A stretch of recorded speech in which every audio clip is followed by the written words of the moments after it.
I used to time my breathing so it wouldn't wake him. 10 years of that. 10 years of matching my inhale to his snoring, a silent, desperate rhythm against the roar of his sleep. Because if I woke him, even with the softest sigh, the lecture would start. It wasn't a shout, never a shout, but a calm, cutting dissection of my flaws. "You're selfish. You're loud. You don't think," he'd say, each word a tiny stone dropped onto my self-worth.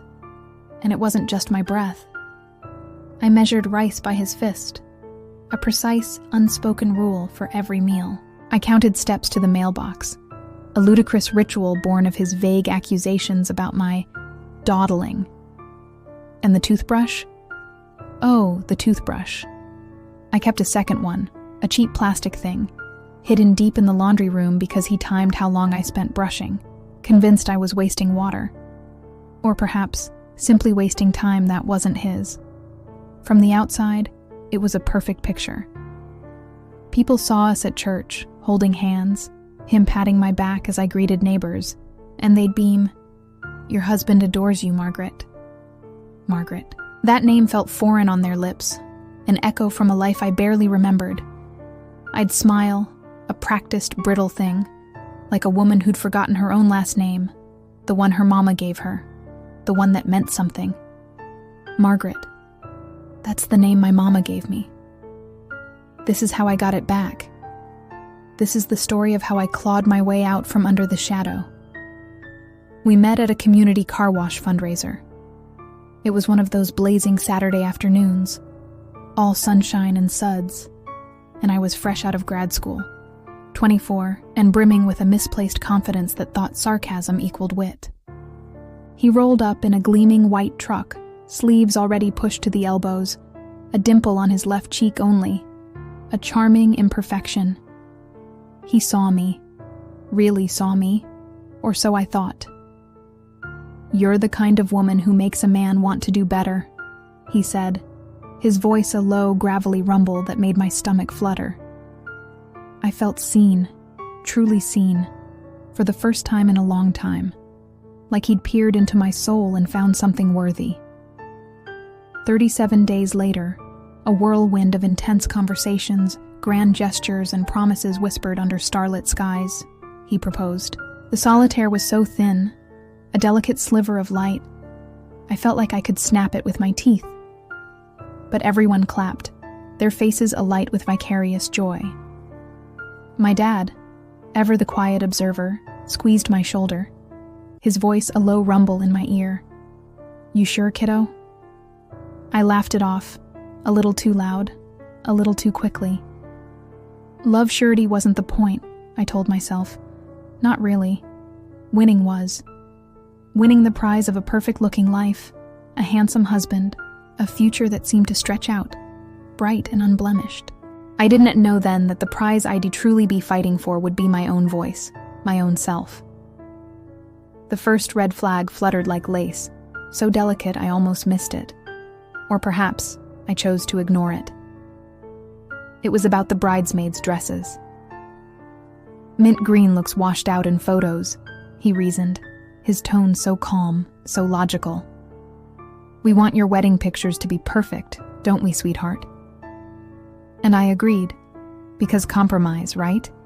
That's what healthy relationships were built on.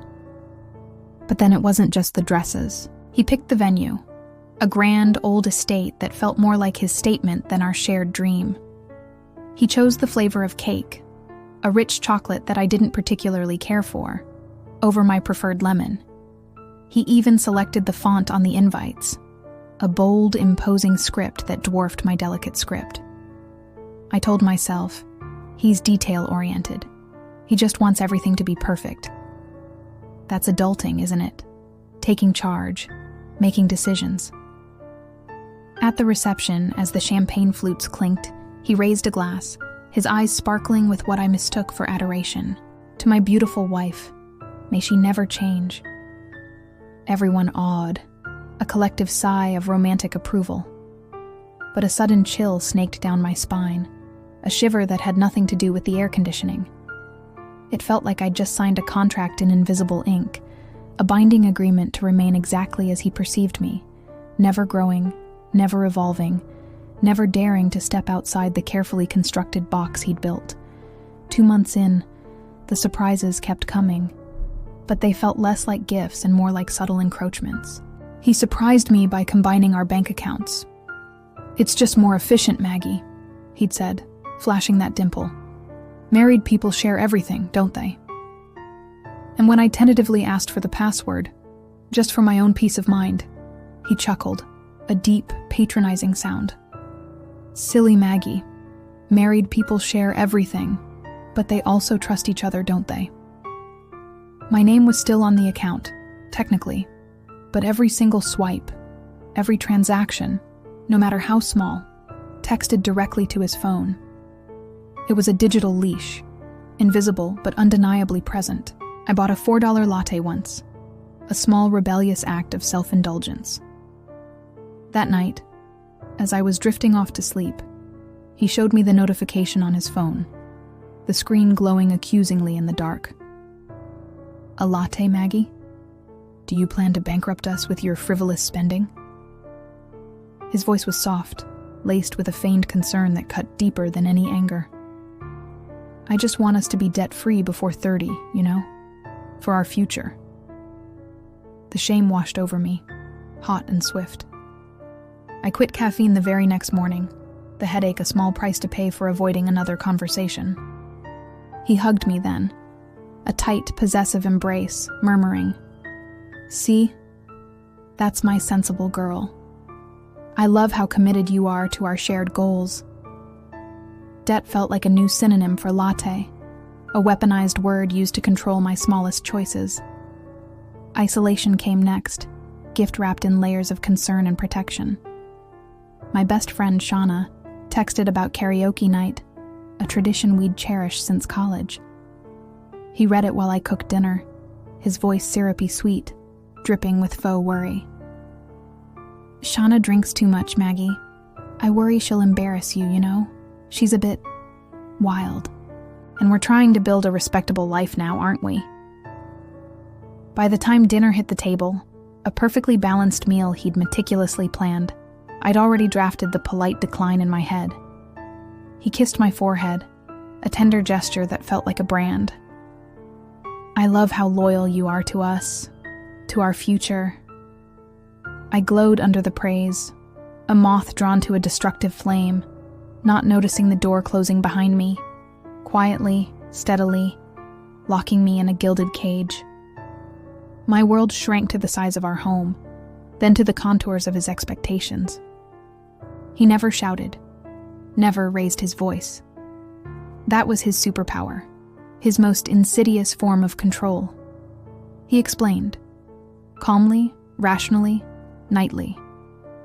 If I dared to offer a differing opinion, a flicker of my own thought, he'd cock his head, a quizzical expression on his face. "I think you're emotional, sweetheart. You're overthinking this. Sleep on it." And by morning, exhausted by the internal battle, worn down by his relentless, calm logic, I'd absorb his point. It felt easier, so much easier than holding on to mine, a small, fragile flame against a gale-force wind. I read later this is called perspecticide, the killing of your own viewpoint, your own reality, to adopt his. It was a fancy word for the slowest, most agonizing suicide of self, a methodical erasure of who I was, piece by painful piece. The gaslighting was so subtle, so interwoven with his supposed love and concern, that I often doubted my own sanity. Was I really too emotional? Was I truly selfish? His words became my internal monologue, echoing and amplifying every insecurity. The invisible barbs continued to pierce, each one a tiny erosion of my autonomy. One morning, the birth control pills, my small private assurance of bodily control, simply disappeared from my nightstand. "Must have fallen in the trash, silly," he shrugged. His eyes, however, glowed with a certain, undeniable triumph. A chill, colder than any winter wind, settled deep in my bones. pregnancy became a new supervisor, an unspoken expectation that loomed over every interaction. Suddenly, my body wasn't mine either. It was a vessel for his desires, his timeline. I vomited mornings, a wretched, familiar routine, and cried over waistbands that no longer fit, not just from the physical discomfort, but from the profound sense of loss. He, meanwhile, posted the ultrasound picture with the hashtag #ArgBlessed, a public declaration of a joy I couldn't feel. The comments poured hearts and congratulations, a chorus of well-meaning strangers celebrating a life I wasn't ready to bring into this meticulously controlled existence. I stared at that blurry peanut on the screen, feeling utterly borrowed, a temporary caretaker for a future I hadn't chosen. I tried to tell him, hesitantly, that I wasn't ready, that it felt too soon. He patted my hand, his touch dismissive. God doesn't give us ready, Maggie. He gives us grace. And then, without consulting me, he booked the OB-GYN who delivered his nephews, a woman whose name I didn't even know until the first appointment.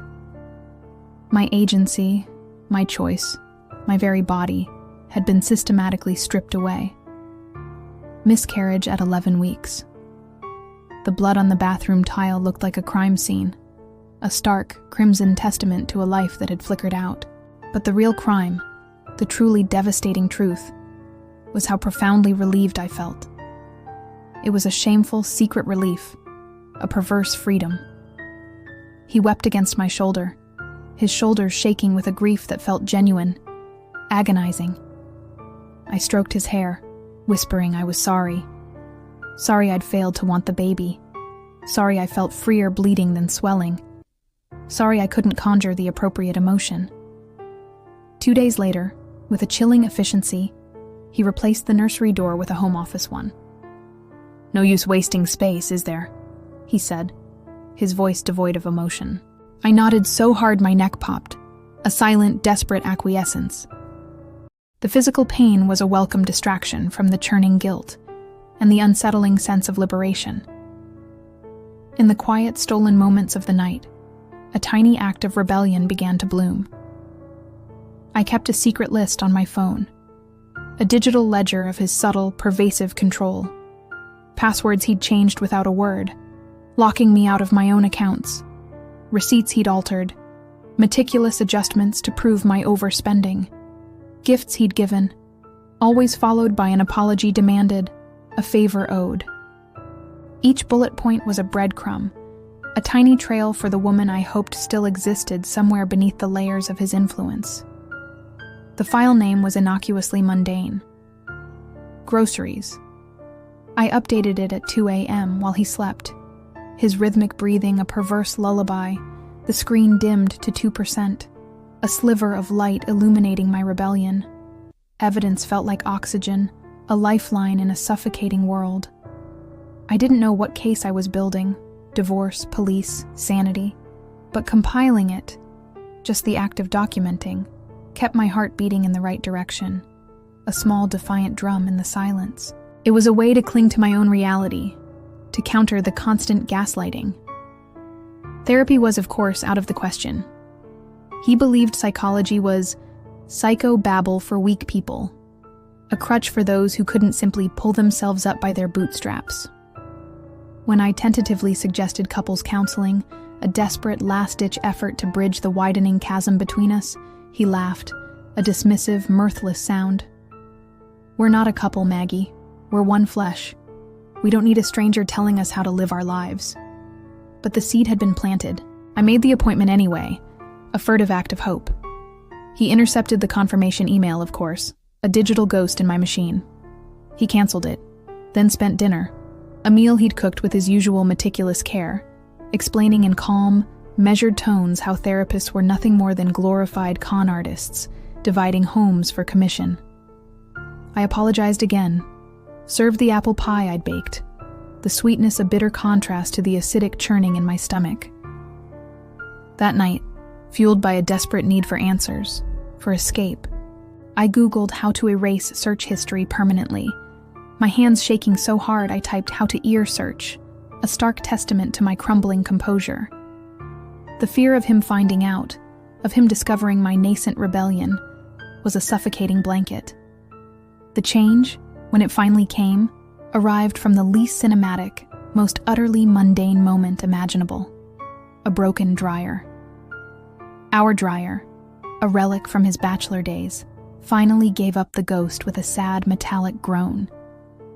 So, I found myself at the laundromat on 8th, a place that always smelled like burnt quarters and stale detergent.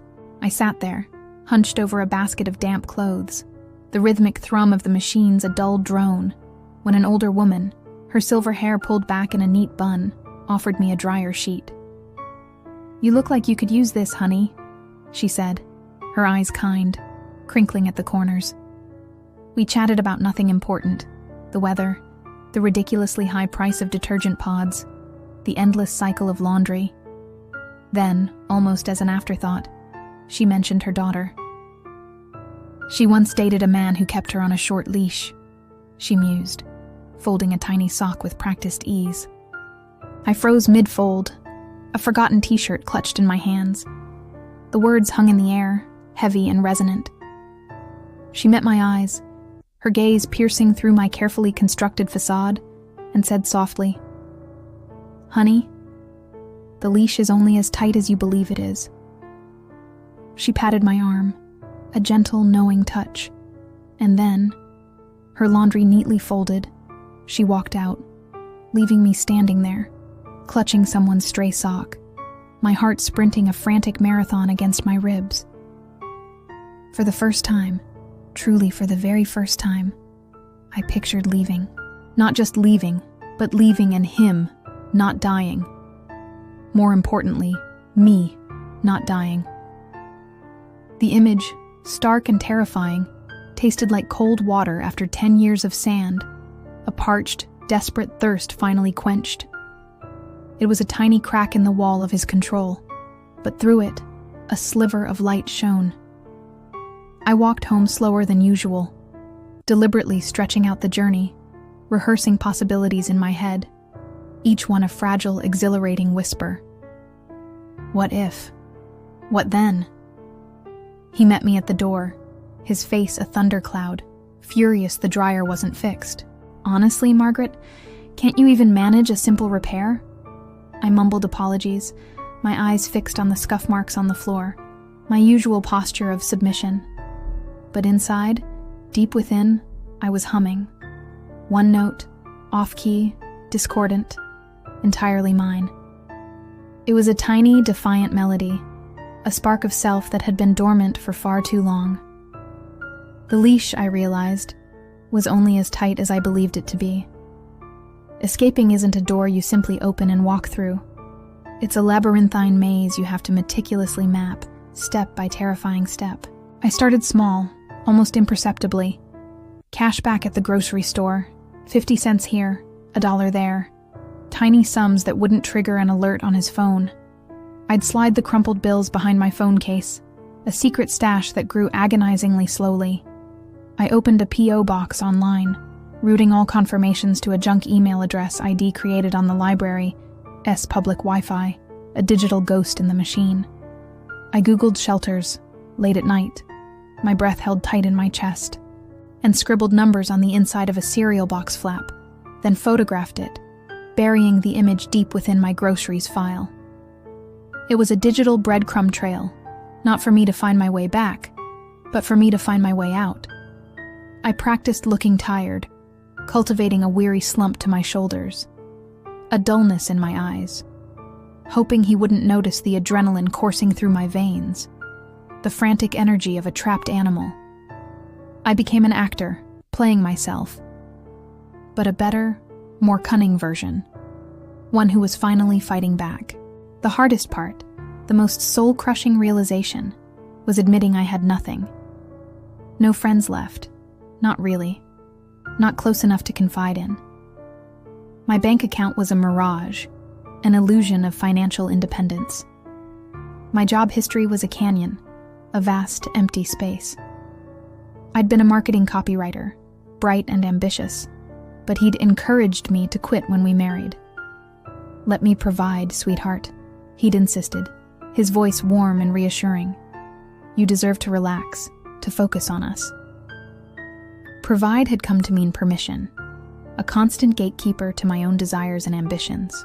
Now, at 3 a.m., hunched over the glowing screen of my phone, using the library Wi-Fi signal that barely reached my bedroom, I updated LinkedIn, setting my status to open to work, remote. I applied to write product descriptions for patio furniture, for anything that paid, anything that could be done silently, invisibly, perhaps even in the bathroom while he watched ESPN in the living room, oblivious. It was a humiliating step down, but it was a step. 2 weeks later, an email, a beacon in the digital darkness, a recruiter, part-time, fully remote, 12 hours weekly. The pay was half my old salary, a stark reminder of what I'd lost, but it was money he couldn't track, money that was truly mine.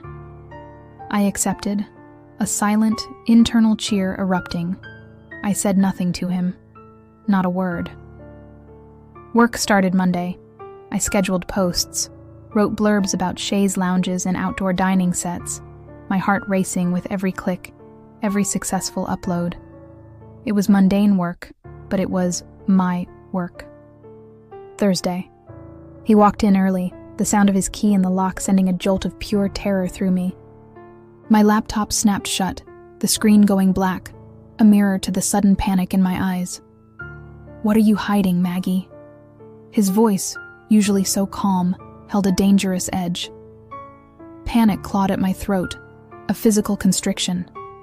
I coughed once, twice, buying myself a precious second, my mind scrambling for a plausible lie.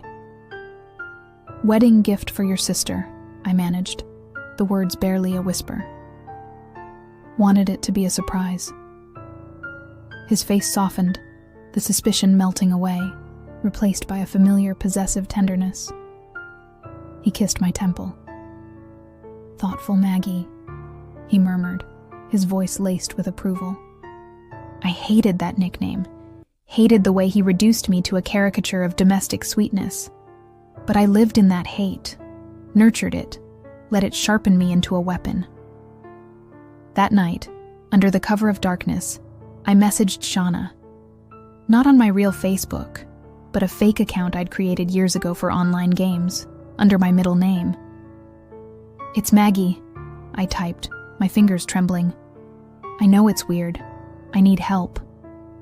3 dots blinked on the screen, an eternity of agonizing suspense. Then, a reply.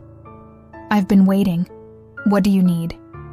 Relief, so profound it made me gasp, washed over me.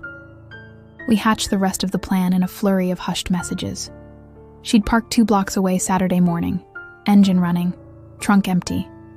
I'd bring 1 bag, my phone wiped clean, a ghost disappearing into the night. I wouldn't pack until he slept, not a single item. And I'd leave the wedding album on the bed, open to our smiling faces, a stark, silent proof that I had existed, that I was not just a figment of his control, a final, defiant statement. Friday night, the air in the bedroom was thick with unspoken tension. He wanted intimacy. I counted ceiling cracks like sheep, my mind a million miles away, my body a hollow vessel. After, he snored within minutes, a loud guttural sound that once terrified me, but now just signaled my freedom. I rose, my limbs jelly, heavy with a decade of fear and the weight of the coming escape. I tiptoed, each step a prayer, out of the bedroom. My bag, already packed and hidden in the attic, was light. Laptop, charger, a few changes of underwear, and $432 in crumpled bills, the sum total of my secret rebellion. I tiptoed past the office, his sanctuary, my prison, and paused by the thermostat. He'd once said the click woke him. I held my breath, my heart hammering against my ribs, and turned it anyway, a small, defiant click in the silent house. Let it wake him, I thought. Let it end here. Nothing. No stir, no sound. Outside, the air smelled like cut grass and terror, a potent, visceral mix. I walked the alley, shoes in hand, the rough gravel biting into the soles of my feet, but I barely felt it. Shauna's tail lights flashed like Morse code at the end of the block. Come, come. I climbed in, sinking into the passenger seat, the soft leather a stark contrast to the hard reality I was leaving behind. She didn't ask questions, not a single one, just reached over and squeezed my hand, then put the car in drive. At the first red light, the dam broke. I vomited on my lap, a raw, visceral expulsion of 10 years of fear, of swallowed words, of suppressed self. She handed me baby wipes, silently, gently. We didn't speak again until we hit the interstate, the hum of the tires a hypnotic rhythm. Then I howled. An animal sound, ancient and guttural, a primal scream ripped from the deepest part of my soul. She kept driving, her gaze fixed on the road ahead, a silent, unwavering anchor. Shelter intake took 20 minutes. A kind woman, her face etched with a quiet strength, asked my name. Margaret, I said, the word feeling new, foreign, yet utterly right. Not Maggie. Margaret. They handed me sheets the color of sunrise, a promise of a new dawn. I slept 12 hours straight. A deep, dreamless sleep. The first true rest I'd had in a decade. I woke to the sound of women whispering, children laughing, a cacophony of life that felt both jarring and profoundly beautiful. It sounded like a foreign country, a place where I didn't speak the language yet, but one I desperately, finally, wanted to learn. The first week was a blur of raw emotion and constant vigilance. He texted nonstop, a relentless barrage of digital manipulation. Where are you? Think of your vows, Margaret. You're mentally ill. You need help. I blocked him, but he switched numbers, finding new ways to breach the fragile wall I was building. The shelter advocate, a formidable woman named Brenda, helped me file a restraining order.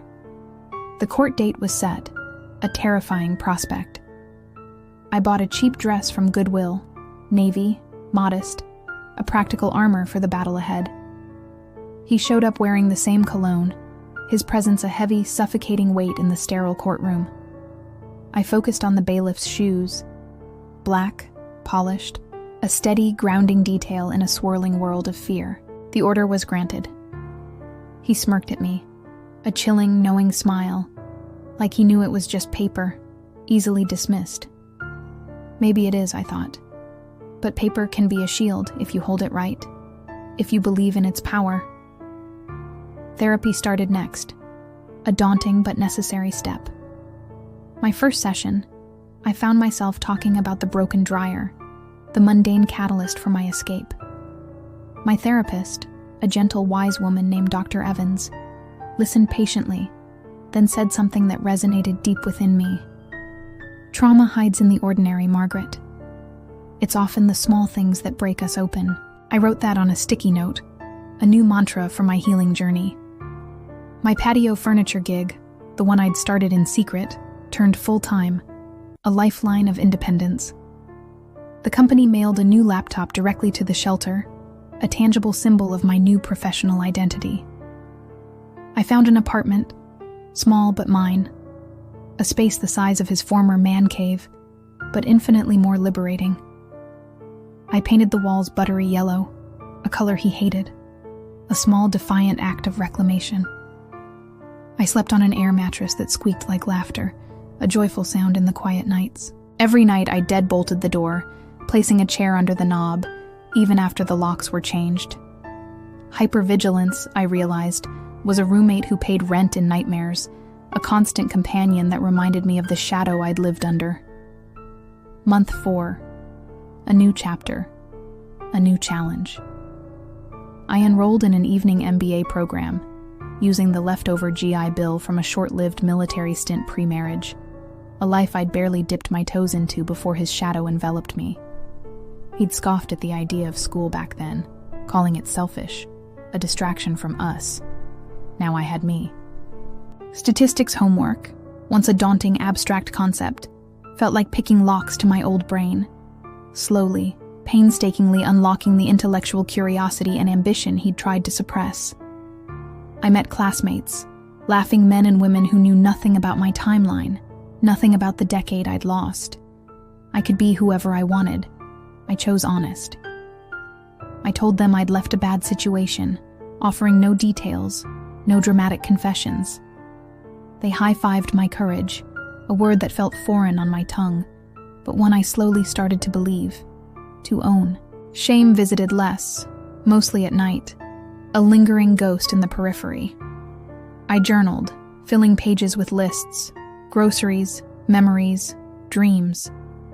Once I wrote, "Buy cilantro," then crossed it out, emphatically writing, "Buy freedom."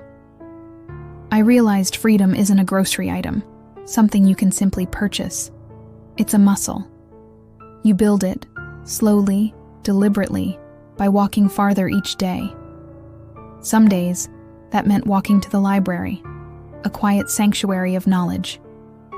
Other days, it was just to the ocean of parking lot outside Target, a vast expanse of asphalt that felt like limitless possibility. It didn't matter where I walked, or how far. What mattered was the direction. It was mine. Divorce papers, served by courier, arrived with a chilling formality.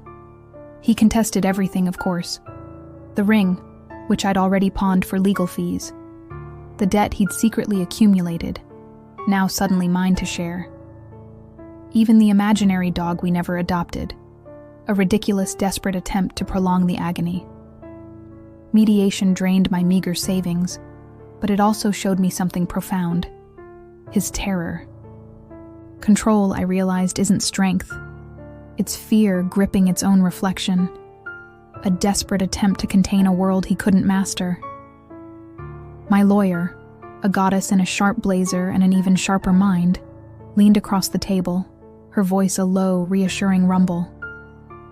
"He's suing you for things that never existed, Margaret. This isn't about property. It's about control." We countered, presenting my meticulously kept groceries ledger, the receipts, the dates, the quiet evidence of his coercion. The judge, a stoic woman with kind eyes, granted the divorce, plus reimbursement for half the debt he'd hidden.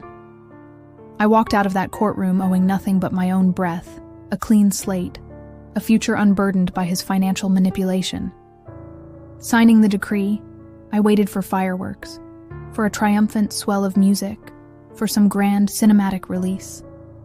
Instead, I felt quiet, a profound, almost unsettling quiet, like the moment after dropping a heavy bag you've carried for years. You keep walking, lighter, yes, but the road's still long, the journey still ahead. I sat in the Civic I'd bought with my patio furniture money, the keys trembling in my hand, and said out loud, to the empty car, to the universe, "I'm Margaret Ann Wells. I'm 36. I write ad copy and I drink lattes when I damn please." Then I cried, hot, cleansing tears, into the steering wheel, because saying your own name, truly owning it, shouldn't feel revolutionary. But sometimes, for women like me, it does. Year 1. Post-leave was a fragile dance between progress and relapse. I flinched at compliments, interpreting them as veiled criticisms. I hoarded pantry food, a primal fear of scarcity lingering. I apologized to furniture when I bumped into it, my ingrained subservience still echoing. Year 2, a monumental shift. I said no without crying, without a tremor in my voice, a small but mighty victory. Year 3, I tentatively dipped my toe into dating. Coffee only, always paid for myself, and if they raised their voice, even slightly, I left. No explanations, no second chances. Year 4, I fell in love, not with a person, not yet, but with kindness, with gentle gestures, with the quiet strength of empathy. I fell in love with rescue, not in the sense of being rescued, but in the sense of rescuing myself, daily. Year 5, a full circle moment. I spoke at a shelter fundraiser, my legs shaking at the podium, my voice surprisingly steady. I told 200 strangers, women and men, advocates and survivors. You can lose everything that isn't you and still be enough. The applause felt like wind, a soft, encouraging breeze, but the real lift came later. A woman waited by the restroom, her eyes bright, brimming with unshed tears. She whispered, "I left because you said it's possible." That moment folded into my chest, small and mighty, like origami lungs, breathing new life into my purpose. Therapy continues. Some mornings I still scan exits, a residual habit of hypervigilance. Triggers pop like burnt bulbs, a certain aftershave scent, the casual phrase, "waste of space." I breathe through them, slowly, deliberately, naming 5 things I see, 5 things I hear, grounding myself in the present, reminding my nervous system what year it is. Some days I still hear his voice, insidious whispers in my mind. "You're mentally ill." But now, a new voice answers, strong and clear. "I'm healing," which is what healing looks like. Both voices exist, like scab and kin, remnants of a wound and the proof of its mending. I choose which gets the microphone, which voice I amplify. I live in a 2-bedroom apartment now. The second room is empty on purpose, a deliberate choice. Space to stretch, to breathe, to remember that emptiness can be safe, can be a canvas for new possibilities. I grow herbs on my balcony. Cilantro flowers every summer, a fragrant symbol of quiet resilience. My MBA is done, and I manage digital content for a nonprofit helping survivors, a job that feels less like work and more like calling. The pay isn't huge, but neither is the hole inside me anymore. I foster cats because he hated animals. Every purr a tiny, defiant rebellion, a soft counterpoint to a decade of silence. I keep the list, my former groceries file, printed and framed by my desk. The title now reads, "Receipts for Freedom." I read it when imposter syndrome whines, when self-doubt creeps in, and it reminds me, look how far you've come. My story isn't rare, not by a long shot. 1 in 4 women report severe, intimate partner violence, and that doesn't even count the invisible scars. Psychological coercion leaves wounds no X-ray can show, deep and insidious. If you're watching this, and you find yourself timing your breathing to someone else's sleep, hear this truth, loud and clear. The leash loosens the moment you imagine leaving. Imagine it daily. Whisper your real name, the one your mama gave you, the one that belongs only to you.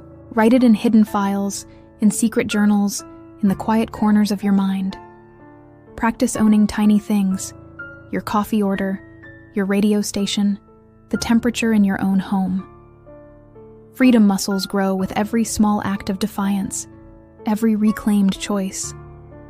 One day, you'll walk out, maybe without a bag, maybe with just the clothes on your back, and it will still be a victory, a monumental triumph. If any of this feels familiar, if a single word resonated with a hidden fear in your heart, please know you are not alone. I used to think shadows were permanent, an inescapable part of my landscape. Turns out, they only exist because something blocks the light. Step aside, just a little, and the same sun that scorched you, that cast those oppressive shadows, will warm your face. I'm stepping every day. Not always graceful, sometimes limping, sometimes dancing, sometimes just shuffling forward, but always forward. If you're in the dark, if his voice still echoes in your head, listen for the small, persistent voice that remembers your name, your true name.